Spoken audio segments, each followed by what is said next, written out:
Halo semuanya, kembali lagi dengan saya Samuel Frandito, mahasiswa Stikes Logerjo Semarang, program studi S1 Fisioterapi, NIM 720019. Ya, sebelum kita masuk dalam pembahasan, alangkah baiknya kalian untuk like dan subscribe di kanan bawah ini, karena biar saya lebih semangat dalam membuat video-video tentang fisioterapi.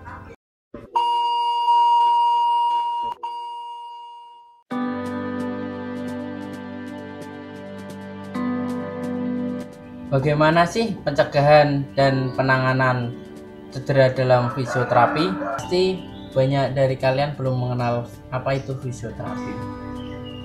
Kebanyakan orang berpikir bahwa fisioterapi hanya bekerja di rumah sakit setelah pasien menjalani operasi.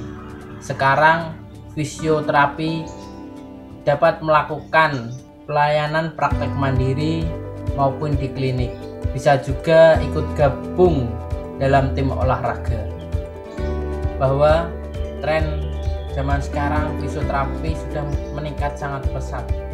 Fisioterapi memiliki konsep yang sangat seksi, yaitu seperti contoh, kalau kamu tidak melakukan fisioterapi, kamu sudah ketinggalan zaman.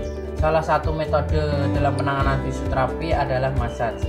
Tapi dalam kondisi tertentu sangat riskan untuk dilakukan massage, terutama pada saat baru pertama cedera. Mengapa sangat riskan?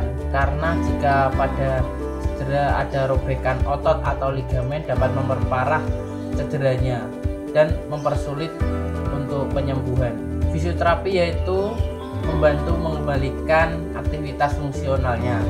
Jika pasien itu atlet, tidak hanya sekedar membantu untuk dia dapat bermain kembali, tetapi membantu pasien untuk bisa kembali ke performa terbaik. Sebenarnya fisioterapi itu memiliki harapan untuk pasien agar bisa mandiri, karena sebenarnya waktu yang paling banyak adalah saat pasien berada di rumah. Jadi itu seorang fisioterapi harus memberikan program yang baik agar bisa dilakukan dan mengedukasi kondisi pasien itu.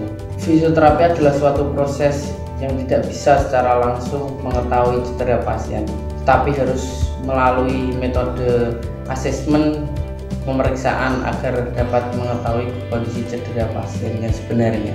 Cedera itu ada yang traumatik dan ada juga yang overuse. Cedera traumatik yaitu cedera yang disebabkan karena sesuatu tindakan atau kegiatan. Jika overuse itu cedera yang tidak jelas dari mana asalnya.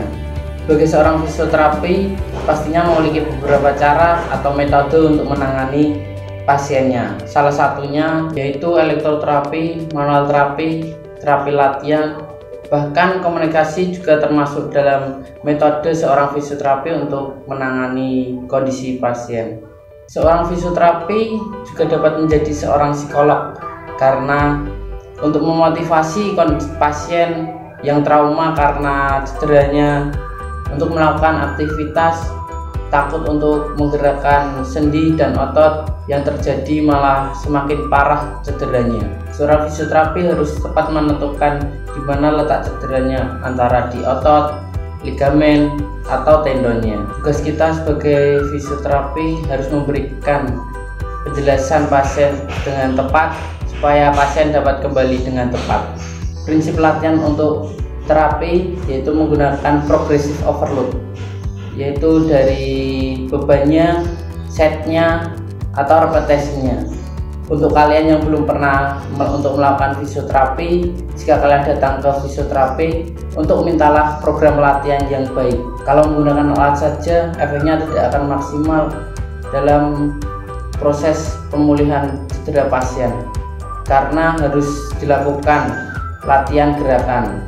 Sebagai seorang fisioterapi harus pintar menganalisa apa saja masalah dan timbul dan memberikan penjelasan yang logis agar diterima oleh pasien. Sebenarnya cedera itu tidak dapat dicegah, melainkan hanya bisa mengurangi resikonya saja. Salah satu faktor dapat mengalami cedera yaitu CLBK. ya, cedera lama bersemi kembali atau cedera lama yang belum kelar. Berikut saya akan menampilkan video rehabilitasi pada cedera ankle. Kalian yang punya masalah dengan ankle, kita akan lakukan bareng-bareng ya. Pertama, plank dulu, posisi push up. Oke, spread your fingers. Kita dorong tumitnya ke belakang. Push your heels back. Stay, tahan. 5, 4, 3, and 1. Sekarang pelan-pelan bawa ke depan, jinjit ke depan, tahan. 5, 4, 3, and back. Push back lagi, dorong ke belakang, suck the belly in biar ada fokus di perutnya juga. 5, 4, 3, and 1. Turun lututnya pelan-pelan. Child's pose. Child's pose-nya sekarang kita jinjit dan taruh bokongnya di tumit, dorong tangannya ke depan. Stretch terus jari-jari kakinya sampai di ankle-nya. 5, 4, 3, and 1. Downward dog. Angkat bokongnya ke atas. Down dog. Dorong bokongnya terus ke belakang. Spread your fingers. Pressing lagi telapak tangannya di lantai. Heels down. Angkat satu kaki. Disebut dengan dancing down dog. Angkat lagi tumitnya bergantian. One by one. Terus rasakan, jangan buru-buru. Tapi rasakan terus sampai ankle-nya stretch, hamstring, semua kerasa ketarik. Betisnya juga dirasakan terus. Dorong lagi, semakin didorong ke lantai akan semakin terasa peregangan. 5, 4, 3, 2, and 1. Oke, pelan-pelan push lagi heels down, tempel lagi kalau bisa. Buat pemula belum bisa tumitnya ke lantai nggak apa-apa. Kaki kanan maju ke depan. Oke, turunkan lutut belakang, lurusin kaki yang ada di depan, flexion. Ya, lututnya lurus, disebut dengan runner stretch. Gerakan ini bagus banget untuk peregangan di belakang kaki kalian dari hamstring sampai ke ankle. Stay. 5, 4, 3, 2, 1. Release. Tekuk pelan-pelan. Back to down dog. Satu lagi. Kiri ke depan. Turun lutut. Stretch lagi. Tarik. Hips sejajar. Lengthen your spine. Flex kakinya. Rasain lagi terus di bagian bawah kaki. Nafas. 5, 4, 3, 2, and 1. Oke, back to downward dog. Counter pose. Dorong lagi terus, jinjit kakinya. Turun lagi tumitnya. 3 lagi. Lunges. Lutut ke dada. Push down. 1 lagi. Lunges. Lunge, breathing, and slowly come back to down dog. Oke. Release. Ini saya akan membagikan sedikit ilmu bagi kalian yang suka berolahraga atau temannya saat berolahraga ada yang cedera, yaitu harus mengenali initial injury assessment, yaitu STOP. STOP. Untuk yang pertama, S yaitu stop, yang artinya stop pemain dalam pertandingan tersebut dan stop pertandingan jika itu diperlukan, karena yang mengetahui kondisinya adalah pasien tersendiri. Dan untuk yang kedua yaitu T, talk. Talk sendiri adalah berbicara dengan pasien yang bertujuan untuk mengetahui kondisi pasien dan mengetes kondisi kesadaran pasien. Untuk yang ketiga yaitu O, observe, atau bisa diartikan observasi, yaitu dengan melihat kondisi pasien apakah terjadi pembengkakan pada cedera tersebut atau tidak, dan dengan membandingkan bagian kanan dengan bagian kiri, seperti contoh bagian kaki kanan dengan bagian kaki kiri, apakah terjadi sebuah fraktur atau patah tulang. Dan yang terakhir adalah P, yaitu prevent further injury, yaitu kita mengurangi risiko cedera yang lebih parah jika pasien ingin melanjutkan pertandingan kembali. Berikut ini saya tampilkan bagaimana cara pemasangan tapping pada cedera ankle. Pada kesempatan ini kita akan pelajari bagaimana cara memasang kinesio tapping pada cedera ankle. Bagaimana caranya? Mari kita langsung peragakan pada adegan berikutnya.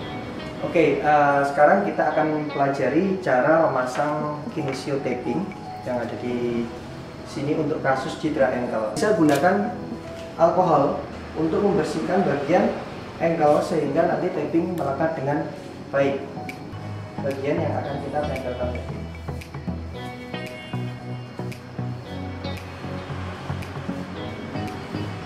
Kita usapkan di sekeliling bagian ankle.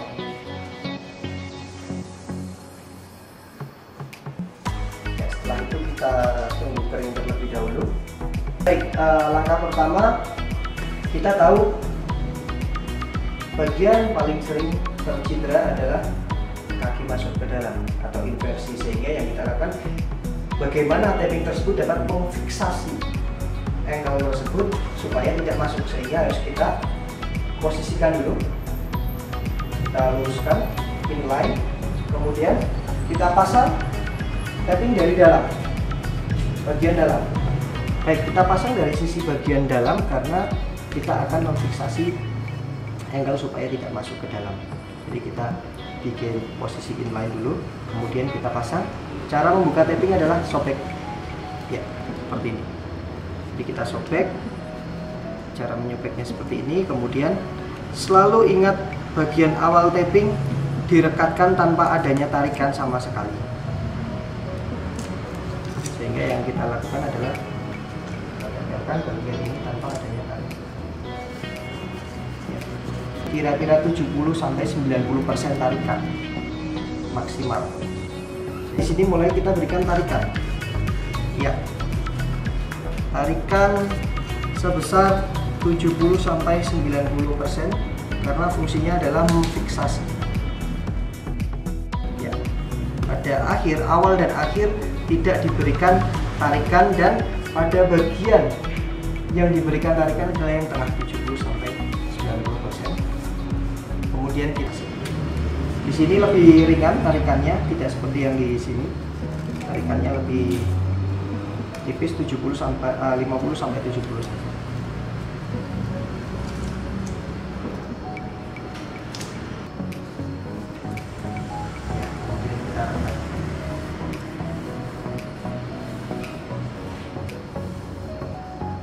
Ya, sudah.